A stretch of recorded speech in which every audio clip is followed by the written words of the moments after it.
Hello, and welcome to the first episode of Meet Your Alderman, a new podcast that aims to inform Chicago residents about the people who represent them. Relative to other large cities, aldermen in Chicago enjoy a lot of authority and autonomy over their wards, which means they can yield outsized influence on their constituents. If you're new to the city or new to Chicago politics, you've come to the right place. We're your hosts, Eric Eber, a lifelong Chicagoan, recently returning to the political scene from a stint in the Army. And Sarah Scott, new-timer to Chicago and all the cheesy caramel popcorn combos that come with it. Our first episode will help orient you to Chicago politics and highlight the must-know names from the last 2 centuries. Moving forward, we will be interviewing alderpeople from all around the city to get their backstories and war stories, as well as hear about their hopes and dreams for the future of Chicago.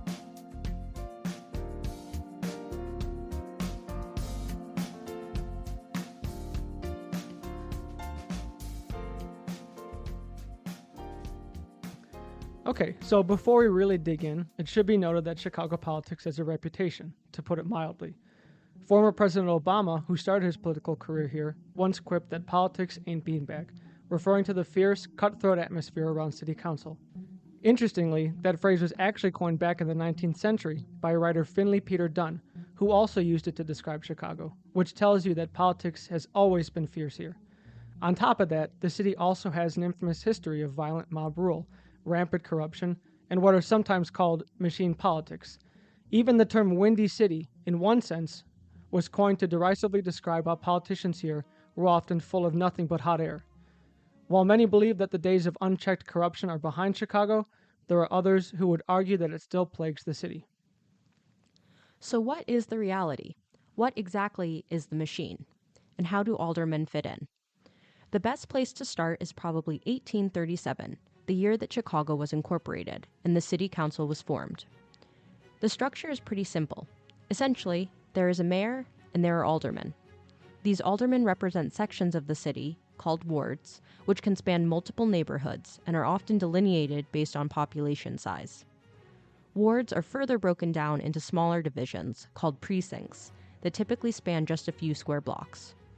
Originally, most wards elected 2 aldermen to city council, and that number grew over the years as populations rose in those wards. By 1923, however, only 1 alderman was elected to represent each of the 50 wards, and that system continues to the present day. 50 wards represented by 50 aldermen. There are 2 unique aspects of Chicago government worth noting. One is that it is considered a weak mayor system. The office was originally mostly ceremonial. Office holders didn't even have the ability to break tie votes, veto legislation, or appoint commissioners. That would all come later, and quite slowly at that. Throughout most of the 19th century, in fact, mayors had shorter terms than aldermen, who were the real locus of power. What made them so powerful, in part, was something called aldermanic privilege, or aldermanic prerogative. This grants aldermen the ability to block or initiate city actions in their own wards. Aldermanic privilege is very broad and loosely defined, but common examples of it include issuing permits for parking, zoning and driveways, or the sale of city-controlled property and granting of access to city funds. This may seem mundane and bureaucratic, but it's incredibly important in allowing aldermen to shape the look and feel of their particular wards, and may be one of the reasons Chicago is known as the city of neighborhoods. But here's the craziest thing about aldermanic privilege. It isn't real. It doesn't exist anywhere in the city charter. Rather, it's just a tradition of governance handed down through the ages. Aldermen had another powerful tool in their arsenal akin to aldermanic privilege, their ability to dispense patronage jobs. Jobs in the city were considered patronage jobs if an applicant had to first receive approval from a local government official, most often an alderman, before being hired. Without approval, applicants effectively had 0 chance of getting the job, regardless of their qualifications. In exchange for approval, applicants were expected to support their alderman and the party. This could include pledging their vote and votes of other family members, or campaigning, or even donating a portion of their salary to the party. The number of patronage jobs in the city has fluctuated through the years, but figures were often in the tens of thousands. With this kind of power, and under a system with a weak mayor and strong aldermen, decentralized political operations were a natural result. Citizens and business interests routinely sought assistance more from their aldermen than from the mayor. Inevitably, some aldermen interpreted aldermanic privilege more loosely than others, and Chicago has had more than its fair share of corrupt aldermen. The more independent and often more corrupt of these came to be known as the Gray Wolves. Decentralization also served as a breeding ground for machine politics, the dominant political force in 20th century Chicago. First, we should say that while machine politics is a phrase you hear all the time around Chicago, it's also one of those things that's incredibly difficult to define precisely. It's also very hard to pinpoint exactly when machine politics started. So we are going to offer one explanation, one theory, that is by no means definitive, but that we believe captures the essence of this political phenomenon. Other political junkies may disagree. A central facet of machine politics is party domination, political rule by one party, even in a system that technically has multiple parties. Chicago has been a majority Democratic city since its inception, but Republicans remained a formidable force through the 19th and early 20th centuries. In fact, there have been 12 Republican mayors since 1837, but the most recent Republican mayor, William Thompson, served his second term from 1927 to 1931, which is over 90 years ago. Since then, a Democrat has occupied the mayor's seat, and that is largely thanks to one man named Anton Cermak. Anton Cermak was a Czech immigrant who started from meager beginnings and rose through the political hierarchy, ultimately defeating William Thompson in the 1931 mayoral race. Chicago was diverse in the early 1900s, but there were also serious ethnic tensions that inhibited coalition building. In this charged atmosphere, Irish immigrants ended up dominating the political landscape since they had few European enemies. An old saying went, "A Lithuanian won't vote for a Pole, and a Pole won't vote for a Lithuanian. A German won't vote for either of them, but all three will vote for an Irishman."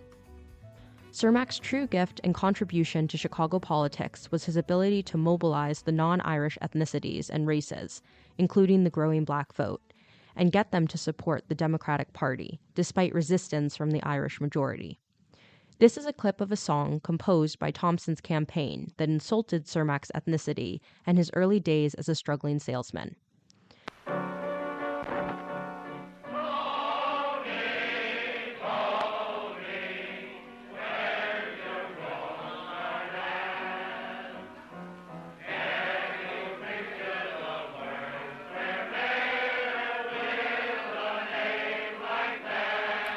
The lyrics are a little hard to make out, but they're saying, "Tony, Tony, where's your pushcart at? Can you picture a World's Fair mare with a name like that?"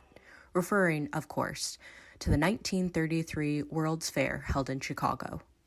Tony would end up having the last laugh. With the support of a new and bolstered Democratic Party, he easily defeated Thompson and initiated near-total Democratic domination in Chicago. Since the time of Cermak, Republican politicians have never managed to mount any kind of significant opposition. It is at this point that machine politics were officially in play. In order for a politician to have any kind of meaningful impact, or more cynically to get anything out of the job, they had to be in the Democratic Party. And if they wanted to last in the Democratic Party, they had to tirelessly support it. This didn't just apply to politicians. Patronage jobs were a common way to secure votes, but aldermen extended all kinds of favors, big and small.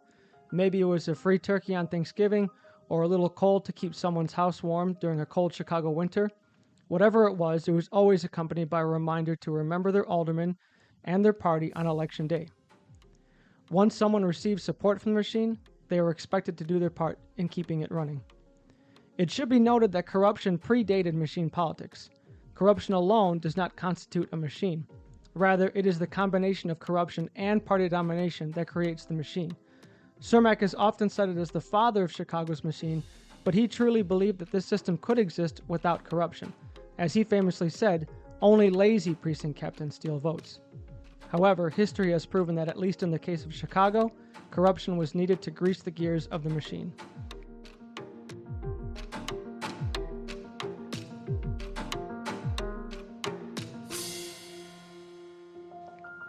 The height and downfall of machine politics came under the rule of Richard J. Daley, not to be confused with his son, Richard M. Daley, who we'll cover soon. We mentioned earlier that there was essentially no Democratic-Republican divide among Chicago politicians.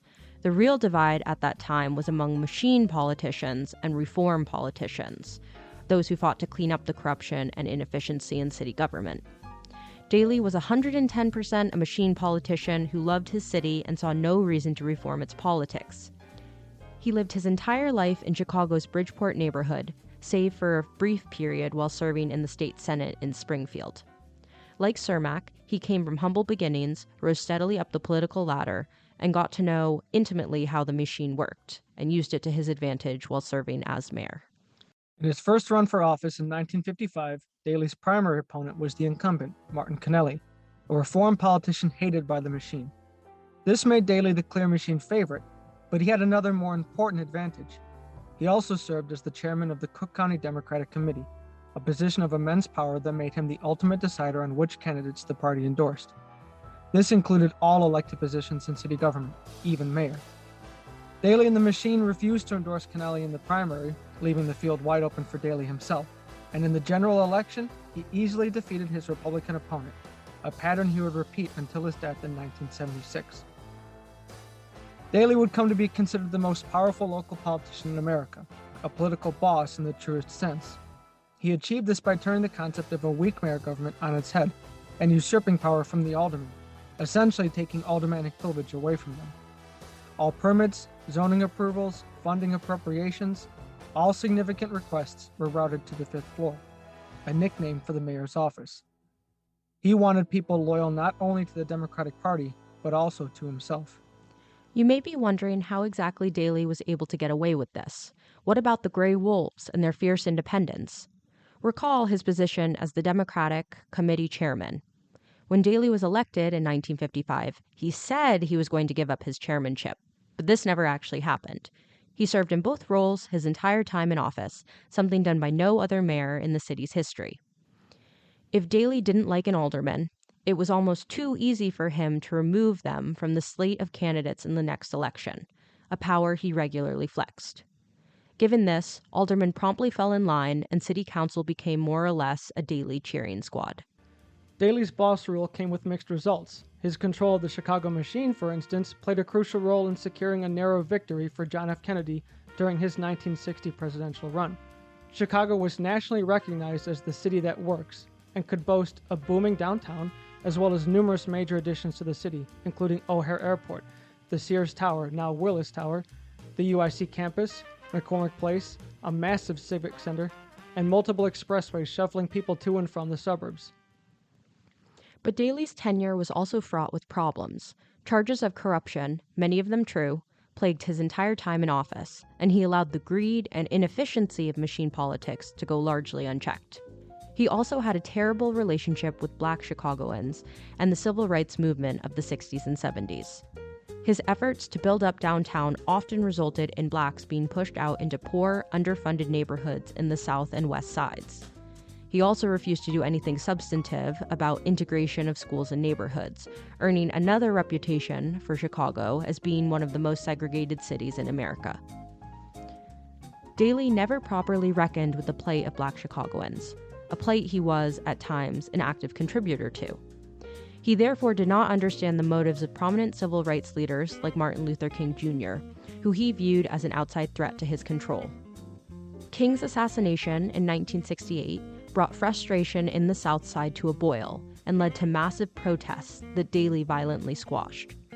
This, in turn, resulted in more fervent resistance during the Democratic National Convention later that year.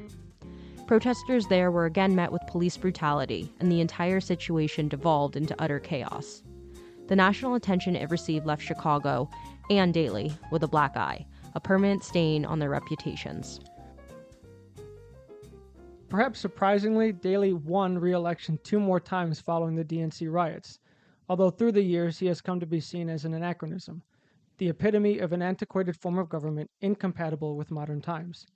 Following his death, mayoral power began to wane and shift back toward aldermen, and the machine infrastructure was beginning to show signs of deterioration. Campaigning on reform became more popular among voters who were growing tired of machine ineptitude and cronyism. The election of Harold Washington was a significant moment for the machine and city council power dynamics. A black candidate running against the machine that ignored and abused a supportive black voter base. Washington was met with fierce aldermanic opposition that fell largely along racial lines. A slight majority of aldermen, mostly white,